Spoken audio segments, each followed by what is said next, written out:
자살이 너무 어떤 심각한 문제로 대두되고 있고요. 더 이상 뭐 방치할 수 없는 상태까지 네. 이르는 것 같은데요. OECD 국가 중에서도 자살률이 1위죠. 그렇죠. 왜 유독 우리나라가 더 심한가요? 그거는 우리 정치적, 경제적, 사회적 상황하고 관련해서 설명드릴 수 있는데요. 정치적으로 우리가 5년마다 큰애적 정권 개최를 5번 했고, 그러니까 뭐 대통령 바뀐 것이 아니라 지배층이 바뀌었지 않습니까? 예. 뭐 심지어는 거대 언론의 논조까지도 바뀌고 있고, 또 경제적으로는 이제 원래 이제 IMF 이후로 계속 안 좋은 상태였다가 최근에는 미국발 금융위기로 인해서 지금 뭐 패닉 상태까지 갔다가 지금 진정됐고, 근데 또 이제 뭐 얼마큼 요동칠지는 아무도 모르는 상태고, 그러니까 정치적으로 경제적으로 이러니까 사회적으로 안정될 수가 없지 않습니까? 그러한 그 정치적, 경제적, 사회적 상황이 총체적으로 반영된 결과이니까 이것이 간단한 문제는 아니라고 봅니다. 그러니까 사회적 불안정성이 자살을 더 부추기고 있다 이렇게 보시는 거예요? 그렇죠. 우리 한국을 상징하는 말로 이제 다이나믹 코리아라는 말을 쓰지 않습니까? 다이나믹이 한다는 것이 장점이 많은 건데 역동적이고 에너지, 활력이 넘치고 하는 건데 그 이면에는 불안정한 거죠. 변화가 많이 일어나는 것이고 급격하게 변화가 일어나지 않습니까? 인터넷 환경도 그렇고 정치적으로 5년마다 바뀌고 경제적으로는 장기 불황 상태고, 그러니까 변화가 많이 일어나면은 변화에 적응하는 사람은 많지 않을 거란 말이에요. 변화에 적응 못한 사람은 다수일 거고. 그러니까 다수는 어떻게 됩니까? 그러니까 변화에 적응한 승자가 소수이고 소수가 다수를 배려하는 문화는 거의 없지 않습니까? 그러니까 우리나라가 더 심하다는 그 말씀에는 우리나라의 어떤 지나친 경쟁. 네, 정치적 경쟁, 경제적 경쟁, 수준을 위한 경쟁. 지금 뭐 공기업 같은 경우는 몇백 대 1의 경쟁이 되고 있잖아요. 이거는 뭐 살인적인 거거든요. 그래서 그러면 경쟁에 도태되는 자들에 대한 어떤 배려의 부족. 배려가 거의 없잖아요. 다른 선진국보다 우리나라가 훨씬 더 배려 부분이 부족하다고 보십니다. 부족한 거죠. 그러니까 이런 식으로 또 얘기할 수 있어요. 정치적으로는 이제 87년 이후로 평화적 정권 개최가 이제 시작을 했잖아요. 한 그 20여 년 만에 민주화가 달성이 되었고, 물론 이제 질적인 면에서는 부족하지만 경제적으로 이제 61년 이후로 이제 40여 년 만에 선진국이 됐지만 정치적으로도 빠른 시간 안에 형식적으로는 어떤 민주화가 됐고 경제적으로 40여 년 만에 선진국이 됐지만 그것은 역시 급격한 변화였단 말이에요. 그 변화가 빨리 일어나니까 그 적응하지 못한 사람이 적응한 사람보다 더 다수가 되는 거니까. 그 빠른 변화와 지나친 경쟁. 그렇죠. 거기다가 전혀 배려가 없는 사회. 그 세 가지 현상이 가장 대표적으로 우리 사회를 자살을 부추기고 있다, 뭐 이렇게 보시는 거예요. 네, 그렇게 또 한 가지를 덧붙인다면 가정의 가치가 약화되었죠. 예를 들면은 공부 잘하는 자녀와 못하는 자녀가 있을 때 부모 입장에서 뭐 차별한다는 것을 뭐 자녀들이 느낄 수 있는 상황이고, 아버지도 40대에 이제 직장 다니다가 그만두었을 때 집에 있기 어려운 상황이고, 그러니까 경쟁에 도태된 사람은 부모나 자녀나 가정에서 감싸줘야 되는데 가정에서마저도 감싸주기는 어떤 배려나 가족 간의 사랑이나 그런 것이 예전에 비해서 많이 약화되었다고 얘기할 수가 있겠죠. 그러니까 경쟁에 도태된 사람들이 어디에도 기댈 데가 없는 사회. 그렇죠. 기댈 데가 없는 사회죠. 그러면 일단 그 부분부터 사회를 뭐 갑자기 바꿀 수는 없는 거고. 바꿀 수 없죠. 그럼 어떻게 해야 됩니까? 그러니까는 자살 동기를 이제 세 가지로 간단하게 말씀드릴 수 있는데, 사회적 문제 바꿀 수 없잖아요, 그죠? 기대할 수도 어렵고, 또 개인적 문제, 예를 들면 이제 안전이라는 탤런트가 지금 뭐 사채가 40억이라 소문났지만 조사한 결과 한 30억 정도 되는 걸로 나왔잖아요. 그 30억을 누가 갚겠어요? 갚을 수가 없는 거란 말이에요. 그러니까 개인적 고민이나 개인적 문제나 사회적 문제가 불가능한데, 자살의 또 다른 원인은 전 세 번째를 꼽습니다. 그러니까 자살과 죽음에 대한 오해. 제가 하는 것이 바로 이겁니다. 그러니까 개인적 고민이나 사회적 고민은 해결이 사실상 불가능한 거니까 자살에 대한 인식을 자살과 죽음에 대한 인식을 전환시키는 겁니다. 자살하는 사람들은 살다가 고통을 당하고 그 고통으로부터 벗어날 길이 없고 자살만이 벗어날 길이라고 생각하니까 그건 아니다. 자살한다고 고통이 끝나지 않는다는 것을 제가 분명하게 말씀드리니까 그런 방식을 통해서 제가 교육을 하는 건데, 어쨌든 99% 이상의 교육 효과를 보인다고 제가 통계치도 갖고 있습니다. 본론으로 직접적으로 자살, 죽음에 대한 어떤 견해를 바꿔야 된단 말이에요. 그렇죠. 바꿔야 돼요. 어떻게 바꿔야 됩니까? 그러니까 예를 들면은 죽음에 대한 그 적절한 교육이 없고 죽으면 뭐 끝이라고 생각하는 사람이 많고 그건 뭐 죽어봐야 한다고 생각하는 사람들이 있는데 예를 들면 자살 문제와 관련해서 죽음에 대한 오해가 죽으면 끝이라는 생각이 육체 중심으로 생각하고 육체 중심으로 생각을 교정하는 것이 있는데 우리 사회가 예를 들면은 병원에서는 육체 중심으로 생각한다는 말씀이시죠? 예. 그러니까 그 인간의 존재를 육체 중심으로 생각한다는 거죠. 병원에서는 심폐사 내사 중심으로만 환자를 죽음 정의를 얘기하고 있잖아요. 심폐사 내사는 바로 육체 중심으로 죽음을 판정 내리는 건데 그것은 그 전제로서 인간은 죽으면 다 끝난다. 이런 생각을 갖고 있나 봐요. 그게 이제 천국의 대학병원을 다 그렇게 하고 있고 의과대학에서 그렇게 가르치고 있어요. 근데 사실 이건 죽음 정의가 아닙니다. 죽음 끝이 아니라고 전문가들은 다 얘기하고 있는데 그러니까 이런 식의 오해가 결국 이제 자살을 부추기는 원인이 된다고 할 수 있는데 끝이 아니라는 것은 근데 어떤 영혼의 존재를 말씀하시는 그렇죠. 그렇게 얘기할 수 있죠. 그거는 근데 과학적으로는 어떻게 입증을 과학적으로 얘기할 수 있는 문제가 아닙니다. 왜냐하면 과학은 살아있는 인간이 형성해 가고 있는 지식체계니까 죽음은 이제 살아있는 인간이 접근할 수 없는 거고 그러니까 현대사회는 과학적인 증명, 눈에 보이는 결과를 원하는데 죽음 문제는 그렇게 얘기할 수가 없는 거예요. 그럼 그게 종교랑 뭐가 다른가요? 교수님 혹시 신자신가요? 신자는 아니고 신자는 아니고 철학을 하는데 종교하고도 관련되죠. 관련되는데 이제 종교는 이제 믿음을 강조하는 거지만 생사는 이제 학문적인 체계로 할 수 있고 이렇게 얘기할 수 있어요. 큐블러-로스 같은 사람은 원래 의사하고 과학자죠. 과학자로 시작을 해서 이제 죽어가는 사람 보살피다가 결국 이제 생사학을 창시하게 됐는데 큐블러-로스는 죽음이 끝이 아니라는 것은 당연한 상식이고 사실이라고 그럽니다. 그건 어떤 근거에서 그렇게 얘기하나요? 근거가 이제 과학적인 근거를 되기는 어려운 것이고 예를 들면은 종교와 관련해서 보면 성경에서도 보면은 죽으면 천국 얘기를 하고 불교 경전에서 죽은 다음에 윤회를 얘기하고 삼세 인가설을 얘기하는 거니까 그런 어떤 그 우리 사회에서 인정하고 있는 고급 종교인 성경과 불경에서는 죽음이 끝이 아니라는 건 당연한 걸로 얘기하고 있습니다. 그렇다면 이 어떤 죽음이 끝이 아니라는 그 점 말고요. 또 다른 어떤 자살을 해서는 안 되는 이유가 있을까요? 그러니까 그 교수님 책에서 제가 웰 다잉을 알아야지 자살을 막을 수 있어요. 그 죽음이 끝이 아니라는 부분 말고는 어떤 게 있을까요? 그러니까 이렇게 얘기할 수 있죠. 죽음 방식은 혹은 자살도 하나의 죽음 방식인데 어떤 사람의 죽음의 방식은 그 사람의 삶의 결론이란 말입니다. 그러니까 결론이니까 그 사람의 삶이 그 결론에 다 응축되어 있는 거죠. 그러니까 자살은 어리석은 죽음의 방식이고 바람직하지 못한 죽음 방식이니까 어떤 사람이 자살이라는 방식으로 그 사람의 삶을 마무리했다고 한다면 그 사람의 자살이라는 죽음의 방식뿐 아니라 삶 역시도 마찬가지다라고 얘기할 수 있는 거예요. 그리고 또 한 가지는 자살하는 사람이 왜 나만 고통을 당하느냐 이런 식으로 반항하면서 자살할 수가 있는데 사실은 뭐 살다가 고통당하지 않는 사람은 없는 것이고 연예인들 중에서 인터넷 댓글로 인한 모욕감을 당하지 않는 사람은 없을 겁니다. 저도 이제 그런 경우 있는데 사실 이제 인터넷 댓글은 잘 안 읽어보죠. 안 읽어보는데 최진실 씨 같은 경우는 인터넷 댓글을 다 봤다는 거 아니에요. 그러니까는 굉장히 감정적으로 연예인들은 또 감수성이 예민한 사람이니까 충격을 받았을 건데 어쨌든 그것이 우리 사회의 한 현상으로 자리 잡은 거니까는 자기만 댓글로 인한 모욕 당하는 것이 아니고 물론 그건 빨리 고쳐야 되겠죠. 사회적인 거는.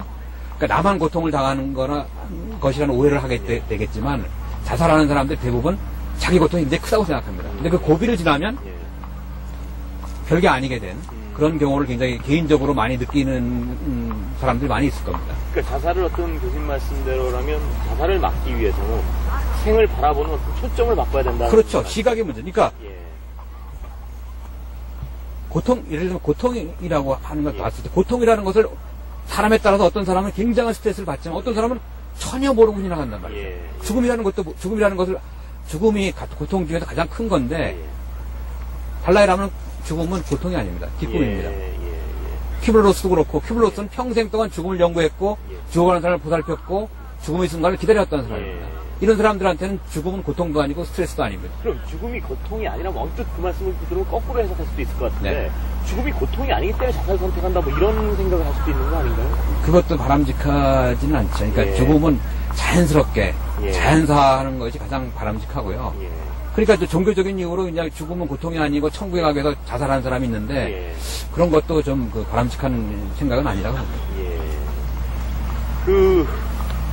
교수님이 이제 죽음을 연구하시고 자살을 연구하시니까 여러 어떤 사례들을 연구하셨을 거 아닙니까? 네. 근데 자살을 기도했다가 실패한 분들하고 네. 혹은 정상적으로 어떤 열심히 살다가 사고나 어떤 자연사에 근접해서 어떤 죽음, 임사 체험을 하신 분들하고 네. 차이가 있나요? 그 경험에 차이가 있죠. 어떤 차이가? 그러니까 그 임사 체험자들은 거의 대부분이 다는 아니지만 거의 대부분이 평온한 느낌을 받고 빛이 존재의 영접을 받고 어떤 그 평화로운 과정을 겪다가 알지 못하는 일을 다시 살아나서 임사 체험을 증언한 것이고 예. 자살 시도자들은 전부가 다 어떤 그 살아있을 때보다 더 큰 고통을 당하고 또 그 빛이 존재로 체험 당시의 말씀이시죠? 그렇죠. 그러니까 가사 상태에서 이제 체험하고 예. 그 빛이 존재로부터 신체를 받습니다. 너는 왜 그런 어려움을 극복하라고 빛이 존재가 제시한 건데 그것도 극복하지 못하고 그걸 힘들다고 해서 다시 죽음의 세계로 뛰어들었네. 이런 식으로 힐책을 받고 다시 이제 우연한 계기로 다시 살아나는. 그러니까 자살 기도자들은 어떤 그 가사 상태에서 고통을 당한단 말씀이죠? 예. 어떤 식의 예를 들면 어떤 자살 시도자는 가스불에 타는 듯한 그런 고통을 당했죠. 그러니까 이제 그 사람은 그런 고통을 당하니까 운 좋게 다시 살아났는데 살아나자마자 첫 번째 하는 소리가 다행이다. 자살이 성공하지 않아도 다행이다.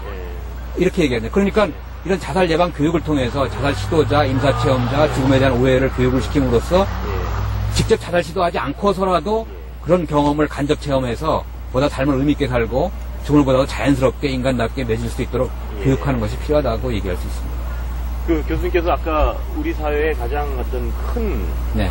문제점 중에 하나가 지나친 경쟁과 배려움을 사용하는데 말씀하셨는데 그 지나친 경쟁 그럼 이제 삶을 보는 각도를 바꿔야 되는데요.